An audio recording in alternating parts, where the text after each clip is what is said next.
Le 7 octobre a changé le monde. Le 7 octobre a changé la France. Le 7 octobre a changé les mots. Un pogrom n'est pas un pogrom. Un attentat n'est pas un attentat.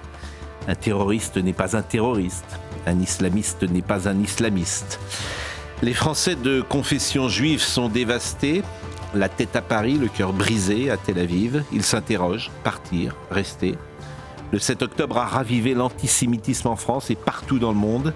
Le 7 octobre rallume le spectre de l'extermination si présent dans la conscience juive. Le 7 octobre dit aux Juifs que jamais, nulle part, ils ne seront en sécurité. Le Hamas diffuse les images d'enfants tués à Gaza. Le Hamas sait qu'un enfant sanglanté criminalise Israël. Comment ne pas pleurer ces morts par milliers. La France insoumise, l'ONU et même la Croix-Rouge instruisent contre Israël un procès en génocide, quand bien même il existerait des couloirs humanitaires, quand bien même des vaccins contre la poliomyélite seraient distribués à Gaza pour les enfants avec l'accord des autorités israéliennes.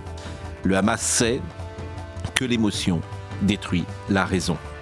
En France, Jean-Luc Mélenchon instrumentalise la guerre Hamas contre Israël pour aller à la pêche aux voix.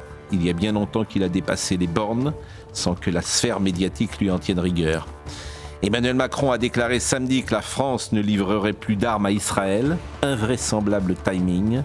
À 2 jours de la commémoration du 7 octobre, le président de la République, déjà absent de la manifestation contre l'antisémitisme à l'automne dernier, marque une distance avec Israël qui interroge. Lundi 7 octobre, l'année d'après, pensez ce matin pour les 1200 victimes, pour les 7500 blessés et pour les 250 otages enlevés, dont 97 croupissent ou croupiraient toujours dans les tunnels de Gaza.